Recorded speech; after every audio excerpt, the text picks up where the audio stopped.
성경 하나님 말씀은 에베소서 3장 14절부터 21절 같이 찾으신 줄 알고 교독합니다.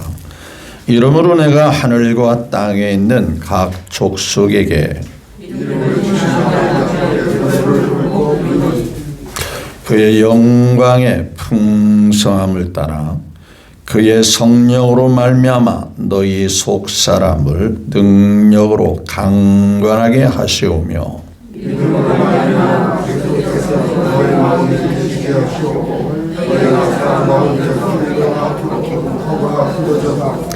능히 모든 성도와 함께 지식에 넘치는 그리스도의 사랑을 알고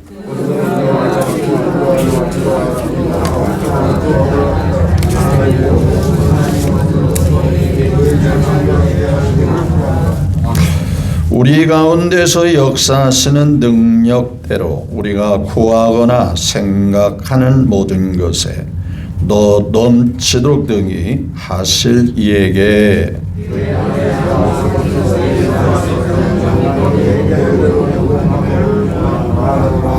아멘. 네.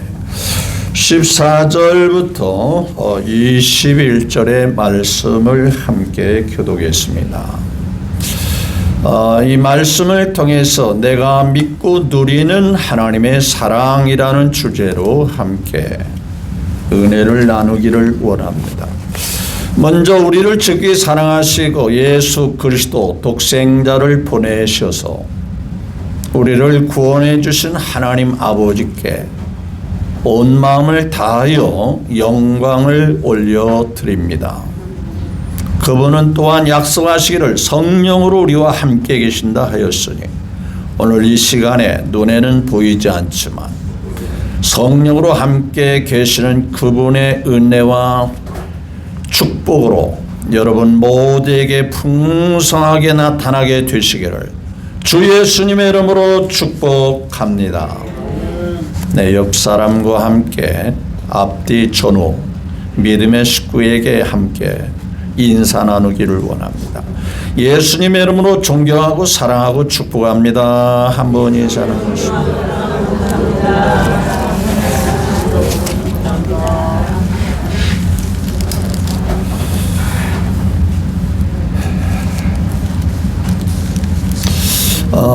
제가 어렸을 때 도심에 장례식장이 없을 때는 누군가가 돌아가시면 가정집에서 장례를 치르곤 했습니다.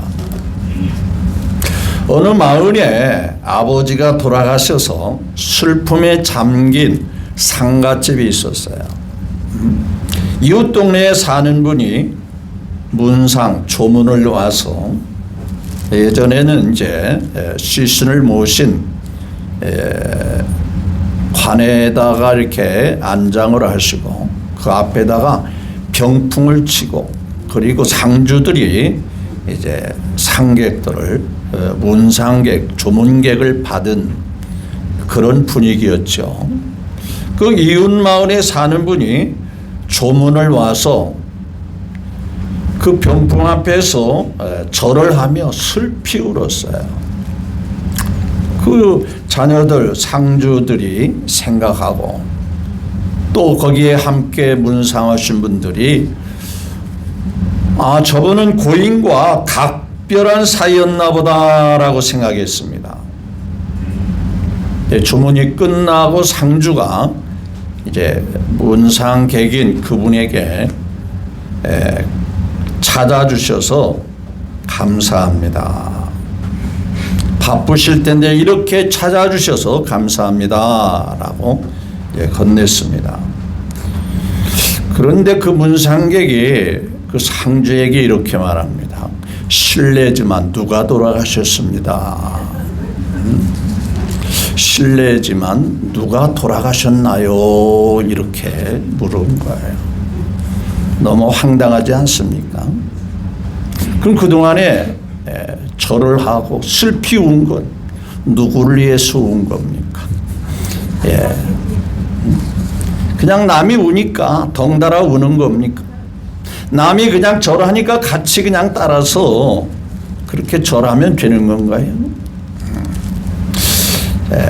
이런 어처구니 없는 황당한 일이 있어서는 안 되겠지요. 적어도 문상을 난 누가 하도록 정확하게 하셔야 되잖아요. 제가 서론에 이 얘기를 하는 것은 우리 신앙생활에도 예수님을 정확하게 알고 믿음을 가진다면 어떤 상황 속에서도 우리의 믿음은 흔들릴라야 흔들릴 수가 없는 거예요. 쉽게 말하면 누군가가 밀어낸다 하더라도 밀리지 않지요. 자, 가령 요한복음 6장의 떼거리로 사람들이 와서 예수님의 그 사랑의 떡을 먹었습니다.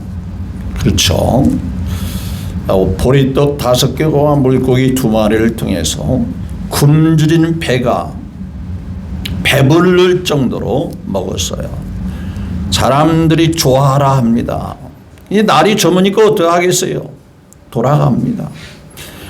그들이 돌아가면서 생각하기를 어떤 생각을 했겠어요? 야, 이분 따라가면 배고픈 거에 대해서는 걱정할 필요가 없다고 생각하지 않았겠어요?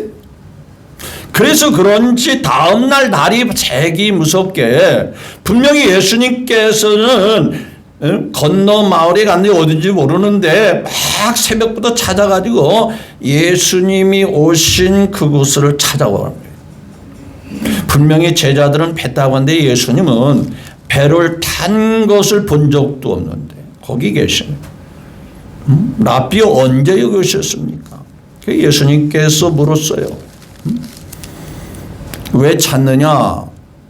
그랬더니 너희가 먹고 싶어서 배불리 먹고 싶어서 찾아온 거 그렇지. 그리고 주님이 뭐라고 말합니까? 썩을 양식을 위해 이러하지 말고 영생하도록 있는 양식을 위해서 그렇게 좀 열심을 내고 사모하였으면 좋겠다라고 말합니다. 이게 표적이 뭡니까? 떡 자체가 있는 게 아니고 그 떡을 만들어 주신 그분이 누군가를, 그분이 어떤가를 정확하게 알고 찾아오면 참 좋겠는데 여전히 그분은 모르고 관심도 없고 떡에만 관심이 있는 거예요. 그 나중에 이제 예수님께서 진심을 말합니다. 참 진리를 말합니다. 내가 생명이 떡이야. 내 살을 먹고 내 피를 마셔야 돼. 이게 뭔 소리야? 아니 예수님께서 베푸른 떡을 먹으려고 왔는데 자기 살을 먹고 자기 피를 마시라는 거야? 도저히 그 말을 받아들일 수도 없고 이해할 수도 없고 그 의미를 모르는 거예요. 아이고 한 번의 떡은 만들었는지 모르지만은 계속은 안 되겠구만 하고 한 사람씩 두 사람씩 가는 거죠. 실망하고 돌아간다 그 얘기예요. 우리가 기대한 건 떡이었는데 자기 살을 먹으라고? 아니 우리 보고 식인종지라는 거야? 자기 피를 마시라고? 아니 그럴 수는 없지. 대부분의 유대인들이 그랬어요. 그래서 자기를 따른 제자가 되고 싶어 하는 사람들이 하나씩 다 떠나가 버렸다 그랬어요. 그때 너무 안타까운 마음으로 제자들에게 12 제자들에게 말합니다. 물어봅니다. 뭐라고 물어본지 아세요? 너희도 가려느냐라고 물었습니다. 내가 말하는 의도 내가 떡을 베풀어준 그 의미가 뭔지 아느냐? 너희들이 나가 누군지를 알게 하기 위해서 떡을 먹인 거고 또 보리떡 5개와 그 물고기 2마리를 통해서 5,000명을 먹인 거 많이 먹었다 배부르다의 그 의미보다는 그런 능력을 행한 내가 누군가를 알게 하기 위해서 이 표적을 본 거다. 따라서 그걸 모르면 갈 수밖에 없어. 그러니 너희도 가겠느냐라고 물었어요. 그때 언제나 대표성으로 나서는 자가 있었으니 베드로였죠. 뭐라고 말합니다. 중요한 말입니다. 주여 영생의 말씀이 주께 있사오니 영생이 영원한 약속의 생명이 주님에게 있사오니 우리가 누구에게로 가오리까? 어디로 가오리까? 어디 갈 데 없습니다. 우리가 주님보다 더 귀한 것을 생각할 수가 없습니다. 우리가 믿고 따르는 예수님이 그 어떤 것으로 비교할 수도 없고 어떤 것보다 앞세울 수가 없습니다. 우리가 주는 거룩하신 자인 줄 믿고 알았습니다. 그게 고백. 요한복음 6장에 쭉 65절, 6절, 7절, 8절에 보면 그 말씀이 쭉 나옵니다. 그러니까 이 얘기를 제가 말씀드리는 이유가 뭐냐? 예수님을 정확하게 아는 사람들은 가라게도 간다 안 간다? 안 가더라. 여기에 영생이 있는데, 여기에 사랑이 있는데, 여기에 행복이 있는데, 여기에 기쁨이 있는데 우리가 어디로 갑니까? 다른 종교? 다른 사이비? 다른 어떤 거? 우리 관심 없습니다. 내가 믿는 예수님이 제일입니다. 최고로 귀한 겁니다. 최고의 보배로 친다면 예수님이시고, 최고의 귀한 것으로 친다면 예수님이시고, 최고의 소망으로 친다면 예수님이고, 최고의 목표로 친다면 예수님이고. 그 예수님을 제대로 알고 믿는 사람은 그렇게 누군가가 시켜서가 아니라 마음속에서 그런 믿음이 올라오게 되더라는 거예요. 표현될 수밖에 없다는 얘기예요. 자, 이 에베소 지역의 특성상 이 당시의 에베소라고 하는 이 지역, 이 성, 이 마을에는 굉장한 그 주변의 모든 성들의 중심이 되는, 여기는 무역의 중심이요, 상업의 중심이요, 경제의 중심이요. 지금 나라를 치면 튀르기예, 터키라고 그러죠. 그 중요한 도시에 아데미 여신이라고 하는 웅장한 우상이 버티고 있습니다. 이러한 물류 중심의 도시이다 보니까 많은 사람들이 왕래가 잦아요.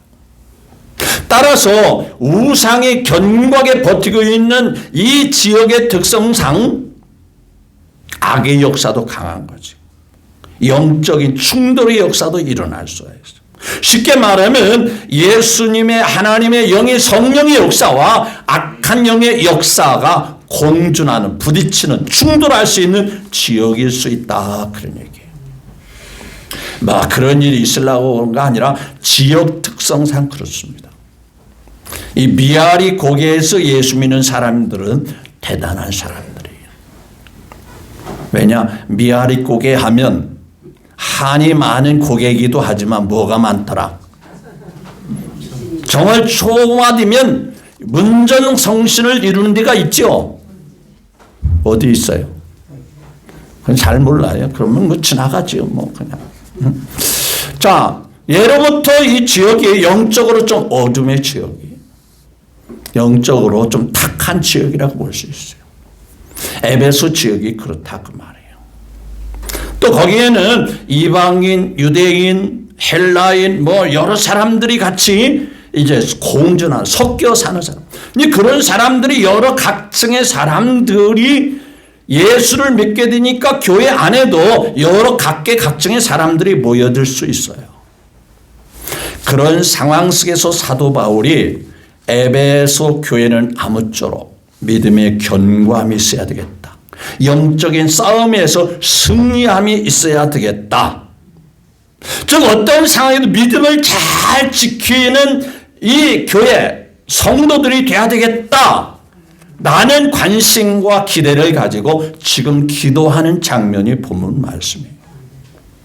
쉽게 말하면 목사님들의 생각과 목적은 성도들이 세상에서 돈을 잘 벌고 성공하고 부자가 되고 화롭게 살고, 그거보다도 어떻게 하면 신앙생활을 잘하고, 어떻게 하면 하나님께 사랑받고 하나님께 인정받고 믿음이 충만하고 은혜가 충만하고 하나님이 기뻐하시는 믿음 생활을 할 수 있도록 또 하기를 기대하는 그런 마음으로. 그래서 저도 여러분들을 위해서 기도할 때 예수님 잘 믿는 1등 성도가 되길 원합니다. 늘 예수님께 사랑받는 합당한 믿음의 식구들 다 되기를 바랍니다. 물론 건강을 위해서도 기도합니다. 여러분의 가정이 큰 어려움 없이 형통하고 평안하기를 기도합니다. 그러나 그 모든 너머에는 하나님을 잘 믿고 흔들림이 없기를 바랍니다. 어떠한 상황에도 믿음이 약해지지 않기를 바랍니다. 그게 저의 기대입니다. 아마 모든 목사님들이 자기에게 맡겨진 성도들에게 그런 기대를 가지고 말씀으로 이끌고 배후에서 기도할 것입니다. 이렇게 에베소 지역의 특성상 바울도 세 가지를 위해서 기도합니다. 첫째는 속사람이 강건하게 되기를 위해서 기도합니다. 왜? 그래야만 어떠한 환경 속에서도 믿음이 흔들리지 않기 때문에 그렇습니다. 속사람이 강건해야 돼요. 몸이 약하면 육신적으로도 지장을 초래하듯이 믿음의 속사람, 즉 하나님과 관련된 그 부분에서 속사람이 강건하기를. 자, 오늘 말씀을 다시 드려볼까요? 자, 15절 16절을 같이 봅니다. 시작. 이름을 주신 아버지 앞에 뭐예요? 무릎을 꿇고 기원하니 그 영광의 풍성함을 따라 뭐라 했어요? 그의 성령으로 말미암아 너희 속사람을 능력으로 뭐라 했죠? 강건하게. 그 귀한 예수님을 믿는 그 믿음의 그 부분이 강건하기를 위해서 기도했다.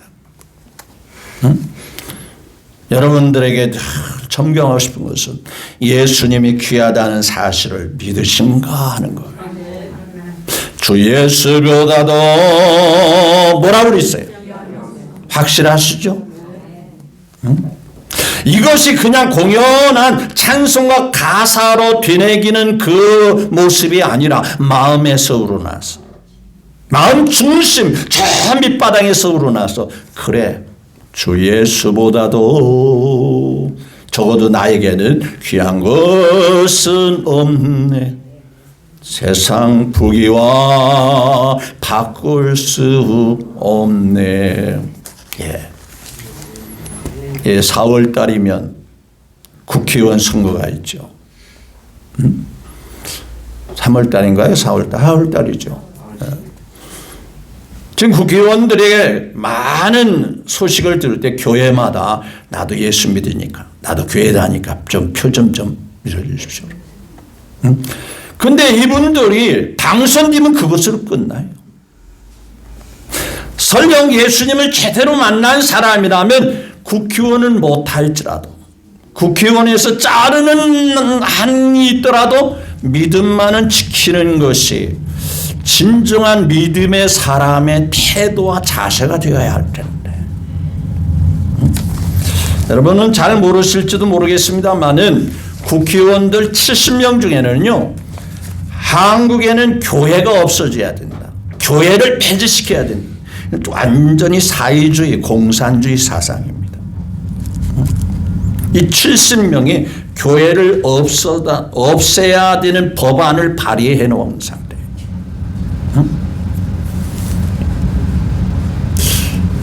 정말 하나님 앞에 옳은 태도입니까? 해서는 될 일입니까? 속사람이 강건해야 돼. 성경 사도 바울은 고린도에서 겉사람은 후패하나 속사람은 날로부라 그러죠. 여러분 생각해 보시죠. 겉사람, 육신에 관련된 모든 환경이나 모든 것들 다 필요합니다. 근데 연세가 많으신 분들이 느끼는 바는 뭐예요? 다 해봤지만 별거 아니구나. 그렇죠? 다 노려봤지만, 그래 맛있는 것도 다 맞지만은 나이 들어보니까 그게 그런 거야. 저희가 어렸을 때는 먹을 것도 많지도 않고 여유롭지도 않고 그랬어요. 그러니까 그때는 배고플 때가 먹거리도 많지 않기 때문에 뭘 먹어도 맛있었어요. 보리밥을 먹어도 정말 꿀맛 같았어요. 그런 거 아시죠? 보리밥에다가 찬물 말아가지고 고추장하고 고추만 찍어 먹어도 그렇게 맛있었어요. 뭐 옛날 호랭이 담배 피는 시대인 줄 아세요? 정말 그때는 이렇게 찬밥을 먹던, 또 심지어 먹을 게 없으니까 신밥도 씻어서 먹었어요. 그래도 그게 맛있었어요. 그렇죠? 그렇게 맛있었어요. 근데 여러분, 지금 이 시대에 아무리 좋은 거 먹으면 두 번만 먹고 세 번째 먹으면 먹고 싶던가요? 그저 그렇습니다. 좋은 환경에 살아도 그저 그렇습니다. 좋은 옷을 입어도 그저 그렇습니다. 세상 것은 다 생각이 바뀌었어요. 우리의 속사람은 이제 나눈 삶이 뭐예요? 점점점 누구 만나러 갈 시간이 줄어들고 있죠. 그러면 우리의 속사람이 강해져야 하는 것은 당연한 거예요. 그래야만이 어떤 환경에서도 우리의 믿음이 흔들리지 않는 거예요. 그러니까 예수님을 믿되 제대로 알고 믿어야 된다고 말이에요. 그냥 와서 슬피 울고 절하면 다 되는 게 아니고 누가 죽으신지 제대로 알고 문상을 해야 하듯이 우리의 속사람이 강해지기 위해서 더 믿음으로 살고 더 하나님의 은혜로 살고, 여러분, 하나님의 충만함으로 우리의 속사람이 하나님을 향하는 이 모든 것에 속사람이 강건해야 되는 거예요. 두 번째로는요, 17절에 시작. 믿음으로 말미암아 그리스도께서 너희 마음에 계시게 하옵시고 너희가 사랑 가운데 뿌리가 박히고 터가 굳어서. 자, 두 번째로는 속사람이 강해지기 위해서라면 너희 마음 중심에 누가 계셔야 되겠다? 그리스도께서 너희 마음에 계시게 하시고. 그래야만이 에베소 교회의 환경 같은 그런 우상이 많은 지역에서도 예수님과 함께 할 때만이 믿음을 지켜낼 수가 있고 승리할 수가 있다. 여러분, 예수님이 나와 함께 있다는 것에 대해서는 난 관심 없어. 그냥 교회가 좋은 거야. 교회 와서 목사님 설교 들으니까 그게 좋은 거야. 아니에요. 어떠한 상황에서 예수님이 여러분의 마음 중심에 자리 잡고 계셔야 돼요. 그래야만이 생명 있는, 능력 있는 삶을 살 수 있는 거예요. 기독교는 이론의 종교가 아닙니다. 지식의 종교가 아니에요. 그냥 단순히 습관적으로 하는 그런 종교가 아니에요. 하나님이 성령으로 우리와 함께 계시는 여러분들과 동행하실 때 힘이 생기고 능력이 있고 소망이 생기는 거예요. 눈에 안 보이기 때문에 믿음으로 너희 마음에 계시게 하라 이렇게 말하는 거예요. 예수님이 어디 있다고? 그래서 믿음으로 그리스도께서 너희 마음에 계시게 하옵시고. 그래서 스스로 주님이 나와 함께 계셔라는 사실을 옆 사람이 가르쳐줘야 돼요? 내가 하려야 돼요? 자신이 하려야 되는 겁니다. 치매 들린 사람 같이 밥 먹어도 나 밥 먹은지 모르겠어 하면 곤란한 상태가 돼요. 그렇죠? 주님이 나와 함께 있는지 난 잘 모르겠어. 그럴 수 없어요. 여러분 안에 주님이 계신다면 그 주님으로 말미암아 힘있고 능력 있는 삶을 살게 될 것이 분명합니다. 볼지어다 내가 세상 끝날까지 너희 항상 함께하리라 말씀했어요. 그러기에 우리 기독교인들이 힘있고 능력 있고 생동력이 있는 겁니다. 로마의 네로 황제가 그렇게 핍박을 하고 그렇게 기독교인들을 짓밟고 없애려고 해도 공산주의자들이 그렇게 기독교를 박해하고 교회를 없어도 그래도 기독교가 지금까지 버틸 수 있었던 것은 주님이 배후에서 역사하기 때문인 것을 우리는 아멘 하셔야 합니다. 여러분의 마음속에 주님이 계심을 믿으시면 아멘. 이럴 때에 우리는 어떤 환경에서도 승리할 수 있습니다. 믿음을 버텨나갈 수가 있는 거예요. 내가 널 항상 함께하리라. 함께한다는 이 약속을 말씀으로 믿으시면 아멘. 너희 마음에 예수님이 계시게 하시라. 세 번째로는 그 사랑을 알아야 됩니다. 자, 자녀가 부모에게 잘하는 자녀는 부모의 사랑을 열로 볼 때, 그 부모의 사랑을 열을 아는 자녀들은 부모를 잘 공경할 수밖에 없어요. 부모의 사랑을 열이라고 하는 기준을 볼 때 하나만 아는 자녀는 부모 왜 나를 낳아가지고 왜 이렇게 고생하게 해, 이렇게 나오는 거예요. 그런데 우리 부모님이 나를 이렇게 뒷바라해주고 나를 키워줬고 나를 이끌어 주셨다. 그 사랑을 열이라고 기준할 때 열을 알면 부모를 잘 공경할 수밖에 없어요. 하나님의 사랑은 추상적인 게 아닙니다. 이론적인 게 아니에요. 보세요. 능히 여기 18절에 그랬죠. 능히 모든 성도와 함께 뭐라 했어요? 지식에 넘치는 무엇을 알고? 그리스도의 사랑을 알고. 그 사랑의 19절에 뭐라 했죠? 너비와 길이와 높이와 깊이가 어떠함을 깨달아. 하나님의 모든 충만 너희에게 뭐 하기를 원하라? 하나님의 사랑을 알면 알수록 우리의 삶이 풍성하고 충만하게 된다는 거예요. 가끔 톱스타라고 하시는 연예인끼리 결혼을 합니다. 모두가 부러움 속에서 축하받으며 합니다. 그런데 1년, 2년이 가면 안 좋은 소식이 들리죠.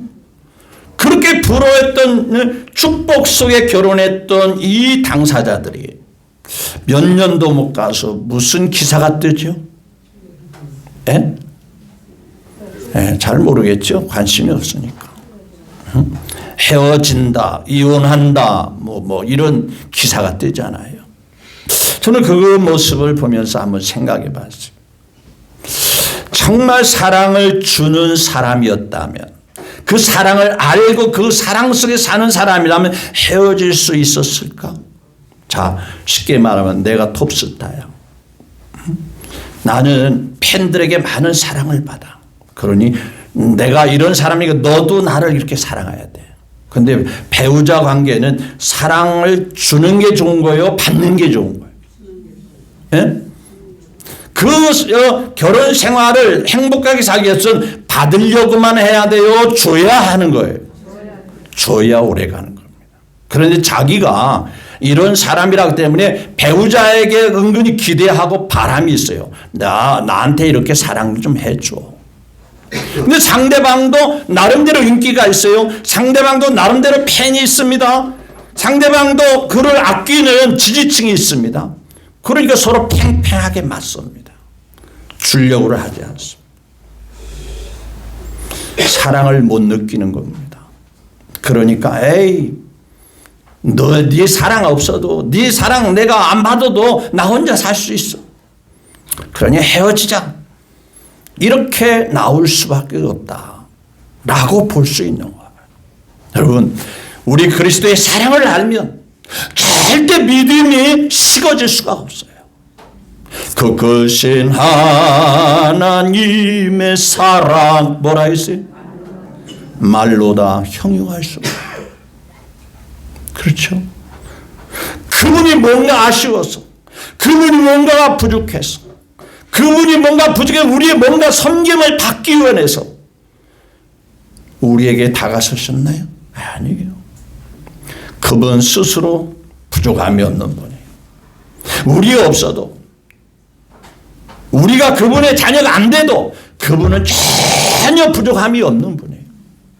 그럼에도 불구하고 우리를 사랑했어요. 얼마나 사랑했냐? 자기 하나밖에 없는 독생자를 보냈을 정도로 우리를 사랑하죠. 그 사랑은요, 그 어떠한 측량 기계로 측량할 수 없는 놀라운 사랑이에요.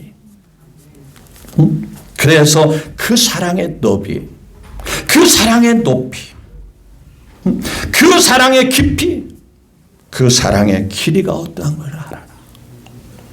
측량할 수 있을까요? 부모가 자식이 부모의 사랑을 계산기로 두드리면 계산기가 답이 나오죠?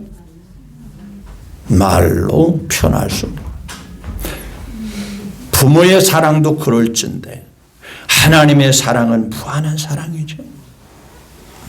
하나님의 사랑의 길이는 영원하다고 그랬습니다. 사람들의 약속이나 잘 대해주는 것이 영원하던가요? 어느 순간에 끝나, 어느 순간에 포기되어집니다. 어느 순간에 등을 돌려버립니다. 근데 하나님의 사랑은 변치 않습니다. 영원합니다. 그 사랑의 높이는 측량할 수 없을 정도로 높고 높은 거예요. 그 높이는 애들에게 아빠 사랑해, 엄마 사랑해. 얼마만큼 그러면 뭐라고 그래요? 응? 할머니 사랑해? 사랑하지. 얼마만큼 하면 뭐라고 해? 하늘만큼? 땅만큼? 예. 손주 손녀 잘 뒀네요. 여러분 그 이상의 하나님의 사랑 속에 우리가 살고 있는 겁니다. 그 사랑을 생각하면요, 우리가 하나님 앞에 소홀히 할 수가 없어요. 신앙생활이 소홀히 할 수가 없어요. 우상이 아무리 좋아 보여도요, 아니, 관심 없어요. 부부가 행복하고요, 내 남편이 사랑이 제일이고 내 아내의 사랑이 제일인데 한눈 팔 수 있어요? 다른 누군가가 잘해준다고 해서 관심이 있어요? 없어요. 사랑이 만족하지 못하니까 한눈 팔게 되는 거예요. 마찬가지로 하나님의 사랑이 그토록 귀하다면 세상의 어떤 것을 우리는 한눈 팔 수가 없어요. 자, 20절에 이런 그 예수님을 정확하게 알고 20년 우리 가운데에 역사하시는 능력대로 그 하나님이 그 예수님을 통해서 우리 가운데 우리 삶 속에 우리의 환경 속에 역사하신대요? 안 하신대요? 역사하시는데 우리가 구하나 생각하는데 아버지 하나님께서 우리를 사랑하시는 그분께서 어떻게 하신대요? 넘치도록 능히 하신다. 그래서 아이 목사님, 내가 하나님 믿어도 넘치기는 그냥 늘 부족한데요, 늘 어려운데요. 그것은요, 여러분들이 감당을 제대로 못해서 그런 거예요. 주어도 감당이 안 돼서 그런 거예요. 만약에 그것을 주어서 잘 쓸 수 있고 삶을 잘 살 수 있고 하나님 영광을 위해서 하나님 기뻐하는 데 쓴다면 그 마음만큼 감당할 수 있을 만큼은 하나님이 채워주셔서 풍성하게 해 주실 것입니다. 왜냐? 하나님은 아까워서 안 주는 분은 아니거든요. 제가 늘 얘기하잖아요. 누구까지도 주신 분인데 아들까지도 주신 분이에요. 이게 그냥 지나가는 얘기 아니에요. 깊이 묵상하면 놀라운 사랑과 은혜를 깨닫게 돼요. 무슨 얘기냐면요, 여러분 자녀들 누구한테 쉽게 줄 수 있어요? 누구를 대신해서 그를 위해서 자기 아들을 내줄 수 있는 부모 있어요? 없어요. 물론 혹간 그런 완악한 부모도 없지 않아 있는데요, 보편적인 보통 사람은 절대 자식은요 귀한 겁니다. 형편없는 그 누구를 위해서 자신을 대신하기 위해서 주신다고 내어주신다고 하는 걸 부모로서는 도저히 불가능한 거예요. 하나님이 볼 때 그 아들 예수님이 귀한 거예요? 우리가 귀한 거예요? 우리는 형편없습니다. 그분이 볼 때 우리는 별로 쓸모없어요. 그렇죠? 버림받아 마땅하고 정말 내세울 게 없는, 그런데 그 귀중한 고귀하신 하나밖에 없는 독생자까지라도 내어주신 사랑이에요. 그러니 아끼겠어요? 이건 아까워서 줄 수 없다 그러겠어요? 능히 넘치도록. 그래서 여러분들이요, 정말 은혜 충만한 믿음 생활 제대로 하면요, 생각만 해도 하나님은 알았어, 내가 줄게.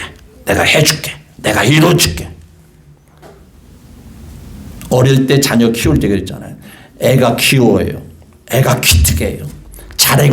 잘해주고 싶어요. 골탕 먹이고 싶어요. 그 애가 기특하잖아요. 하는 행동이 너무 귀엽고 마음에 들잖아요. 더 잘해주고 싶죠. 더 해주고 싶죠. 그 아이가 요구하는 것보다 더 잘해주고 더 많이 해주고 싶죠. 그게 부모 마음 아니에요? 어릴 때 애들 키울 때 그렇지 않았냐 그런 얘기예요. 하나님 아버지가 그런 분 아니냐 그 말이에요. 저는요 돌아보건대 육신의 것을 세상 것을 구해본 적이 별로 없어요. 그저 어떻게 하면 교회를 잘 이끌고 어떻게 하면 하나님의 손에 붙잡힌 바 되어주고 어떻게 하면 하나님 앞에 정말 인정받을까. 그런 앉아서 기도한다면 주로 그런 기도를 합니다. 그리고 우리 교회 성도들 하나님 붙잡아 주소서. 다음 주일 한 사람도 어려움이 없어서 어려움이 없는 가운데 교회에 나와서 하나님 앞에 예배 드릴 수 있는 우리 식구들 다 우리 평안교회 식구들 다 되게 해 주십시오. 그게 제 기도 제목이고 평생 했다고 해도 과언이 아니에요. 그런데 말이죠. 내 개인적인 모든 삶 속에 저는 한 번도 부족한 점이 없다고 자부할 수 있어요. 왜? 그때그때마다 하나님이 인도하셨고 그때그때만 하나님이 역사하셨고 채워주셨고 더해주셨고 그것이 하나님의 역사예요.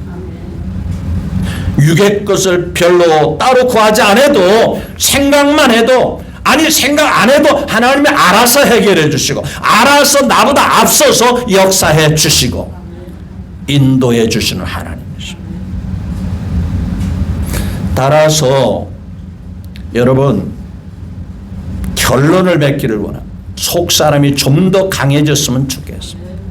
왜? 육신에 관련된 모든 것은 나이가 들으면서 세월이 지나면서 약해지는 건 당연하고요. 점점 그것은 나와 멀어지고 싫어지는 것이 정상이에요. 그런데 우리는 점점 누구와 만날 시간이 가까워지죠. 주님 만나러 갈 시간이 점점 줄어들고 가까워지죠. 그러니까 우리의 속사람이에요.